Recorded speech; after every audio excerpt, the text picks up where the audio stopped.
नमस्ते गाइस। आज हम एक ऐसी चीज के बारे में बात करने जा रहे हैं जो हमारे प्यारे देश भारत की असली सुपर पावर है। क्या आप जानते हैं वो क्या है? वो है यूनिटी इन डाइवर्सिटी, यानी विविधता में एकता।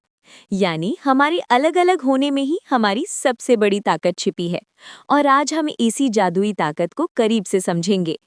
भारत की असली पहचान ही उसकी विविधता है।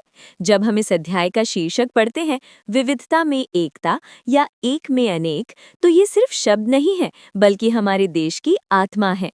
ये शीर्षक हमें उस गहराई तक ले जाता है जहां हम समझते हैं कि कैसे हजारों भिन्नताएं मिलकर एक अटूट पहचान बनाती हैं।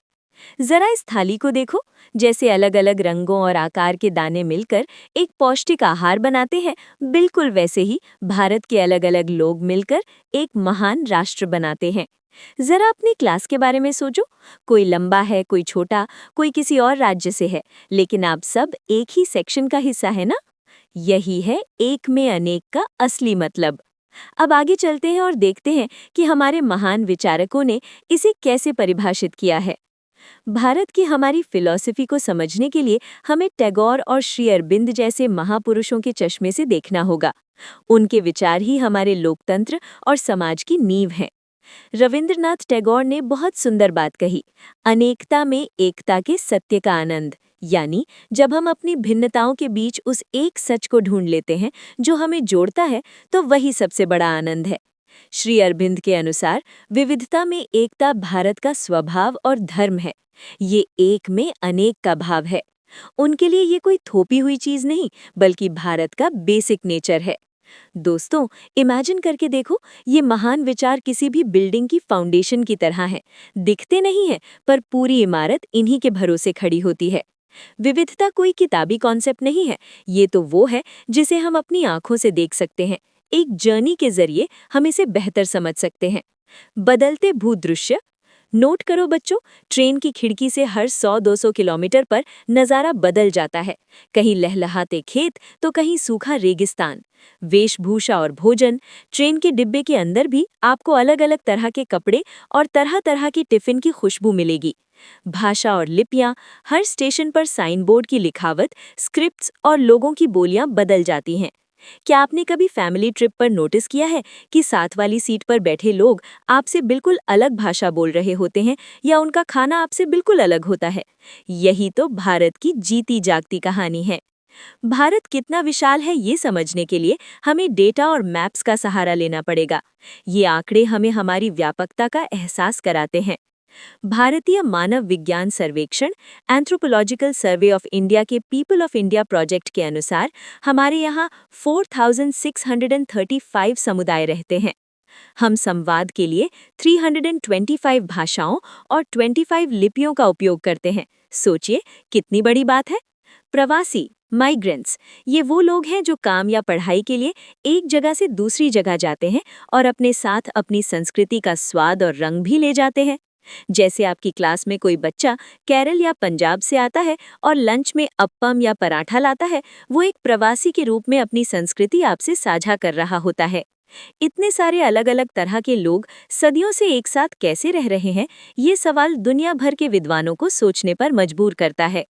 इतिहासकार विंसेंट स्मिथ ने पूछा था, इस आश्चर्यजनक विविधता में भारत का इतिहास कैसे लिखा जाए? इसका जवाब है, भारत की रगों में विविधता में एकता दौड़ती है। ये विविधता हमें तोड़ती नहीं, बल्कि एक मजबूत धागे या सूत्र में पिरोती है। जैसे एक धागा अलग अलग मोतियों को जोड़कर एक सुंदर माला बनाता है, वैसे ही ये सूत्र हमें एक राष्ट्र बनाता है। इसे एक मल्टीप्लेयर गेम की तरह समझो। हर प्लेयर की अपनी स्किल और रोल अलग है, लेकिन सब एक ही टीम इंडिया के लिए खेल रहे हैं। खाना सिर्फ पेट भरने के लिए नहीं होता, ये राज्यों के बीच एक पुल या ब्रिज का काम करता है। भले ही हमारे पास हजारों व्यंजन हो, पर उनका बेस अक्सर एक ही होता है। अनाज, चावल, गेहूं, जौ, बाजरा और रागी, ये पूरे भारत के मुख्य आधार हैं। साझा सामग्री, कॉमन इंग्रेडिएंट्स, दालें, हल्दी, जीरा, इलायची और अदरक, ये वो मसाले हैं जो कश्मीर से कन्याकुमारी तक हर रसोई की शान है। अगली बार जब मम्मी किचन में खाना बनाए, तो देखना, चाहे सब्जी कोई भी हो, हल्दी और जीरे का तड़का तो लगेगा ही। यही हमारी शेयर्ड यूनिटी का स्वाद है। चलिए अब खाने के बाद हमारे शानदार पहनावे यानी साड़ी की बात करते हैं। साड़ी भारत की क्रिएटिविटी का बेहतरीन उदाहरण है। ये दिखाती है कि कैसे एक ही डिजाइन को हर क्षेत्र ने अपनी अलग पहचान दी है। कपड़ा या मटेरियल, कॉटन, कपास, रेशम, सिल्क या सिंथेटिक। क्षेत्रीय वैरायटी, बनारसी, कांजीवरम, पैठनी, पटोला, मूगा और मैसूर। इम्पैक्ट, कपड़ा तो एक ही है पर उसे बुनने और पहनने का अंदाज हर राज्य का अपना और अनोखा है। अपनी मम्मी या दादी को याद करो, वो पूजा के लिए अलग तरह से और शादी के लिए अलग स्टाइल में साड़ी पहनती है ना। यही तो इसकी खूबी है। हमारी साड़ी सिर्फ एक परिधान नहीं बल्कि प्राचीन काल में हमारी आर्थिक पावर का प्रतीक थी। प्राचीन प्रमाण, बिहार के वैशाली में एक मूर्ति मिली है जिसमें एक स्त्री को साफ तौर पर साड़ी पहने दिखाया गया है। वैश्विक प्रभाव, 17वीं शताब्दी में भारतीय छींट कपड़े का पूरे यूरोप में इतना क्रेज था कि लोग इसके दीवाने थे। आर्थिक शक्ति, इंग्लैंड और फ्रांस को अपने खुद के मार्केट को बचाने के लिए भारतीय कपड़ों पर बैन लगाना पड़ा था। सोचिए, हम उस समय के ग्लोबल ट्रेंड सेटर थे। जैसे आज सबके बीच ब्रांडेड स्नीकर्स का ट्रेंड है, वैसे ही सदियों पहले भारतीय छींट कपड़ा पूरी दुनिया का सबसे बड़ा फैशन ट्रेंड था। भारत में विविधता का मतलब ये भी है कि हम एक ही चीज को अपनी प्रैक्टिकल नीड्स के हिसाब से कैसे बदल लेते हैं। पालना या हैमक, बच्चों को सुकून की नींद सुलाने के लिए साड़ी का पालना। सुरक्षा, सिर पर भारी बोझ उठाना हो या बारिश से खुद को बचाना हो। जीविका या लाइवलीहुड, गांव में महिलाएं साड़ी को मछली पकड़ने के जाल की तरह भी इस्तेमाल करती हैं। क्या आपने कभी घर में साड़ी से बना झूला देखा है? ये हमारी कल्पना और रिसोर्सफुलनेस का कमाल है। खेती और प्रकृति का चक्र पूरे भारत को एक ही समय पर जश्न मनाने के लिए प्रेरित करता है। अवसर, हर साल 14 जनवरी के आसपास जब फसल पककर तैयार होती है तो पूरा देश खुशी मनाता है। क्षेत्रीय नाम, उत्तर भारत में इसे लोहड़ी या मकर संक्रांति कहते हैं। दक्षिण यानी तमिलनाडु में ये पोंगल है। पूर्व यानी असम में बिहू और पश्चिम यानी गुजरात में इसे उत्तरायण कहा जाता है। आप 14 जनवरी को क्या करते हैं? चाहे आप पतंग उड़ाएं या पोंगल का भात खाएं, हम सब एक साथ प्रकृति को शुक्रिया कह रहे होते हैं। कहानियां और साहित्य हमारे समाज की कल्चरल बैकबोन है, जो हमें सदियों से सही और गलत की समझ देती आ रही हैं। विशालता, ये महाकाव्य इतने बड़े हैं कि इनके मूल संस्कृत संस्करण ही लगभग 7000 पेजों के हैं। विषय, इनमें हमारे अतीत के महान योद्धाओं और नायकों की वीर गाथाएं हैं। संरचना, इनमें कहानियों के भीतर कहानियां यानी उपकथाएं भी शामिल हैं। क्या आपने ये कहानियां अपनी नानी दादी से सुनी है या टीवी पर रामायण देखी है? ये कहानियां हमें एक साझा विरासत देती हैं।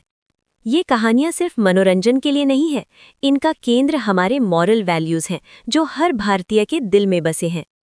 महाभारत, पांडवों द्वारा अपने हक और धर्म के लिए किया गया संघर्ष श्री कृष्ण की मदद से। रामायण, श्री राम की रावण पर जीत और माता सीता की मुक्ति। सीख, इन सब का एक ही सार है, सत्य बनाम असत्य, ट्रूथ वर्सेस अनट्रूथ। धर्म का मतलब है सही काम करना, जैसे एग्जाम में चीटिंग ना करना भी एक तरह का धर्म है। यही ड्यूटी की भावना हमें एक अच्छा नागरिक बनाती है। आज हमने देखा कि कैसे हजारों छोटे धागे मिलकर एक मजबूत कपड़ा बुनते हैं। यही भारत की ताकत है। भले ही हमारा खाना, हमारा पहनावा और हमारे त्योहार अलग अलग हों, लेकिन हमारी बुनियाद एक ही है, वही सामग्री, वही समय और वही ऊंचे नैतिक मूल्य। फाइनल स्ट्रेंथ, एक में अनेक ही हमारी सबसे बड़ी उपलब्धि है। याद रखना बच्चों, जैसे एक छोटा सा दिया पूरे कमरे के अंधेरे को दूर कर देता है, वैसे ही भारत की ये एकता पूरी दुनिया को शांति और भाईचारे की रोशनी दिखाती है। चलिए अब देखते हैं कि आज आपने कितना सीखा। एक छोटा सा टेस्ट। 14 जनवरी के आसपास तमिलनाडु में फसल कटाई का कौन सा त्योहार मनाया जाता है? ए. लोहड़ी, बी. पोंगल, सी. बिहू या डी. मकर संक्रांति। बच्चों, लोहड़ी उत्तर भारत की है, बिहू असम पूर्व का है और मकर संक्रांति उत्तर मध्य भारत की है। तमिलनाडु के लिए विशिष्ट उत्तर है बी. पोंगल। अगर आपको ये लेक्चर पसंद आया हो तो वीडियो को लाइक करें, शेयर करें और चैनल को सब्सक्राइब जरूर करें।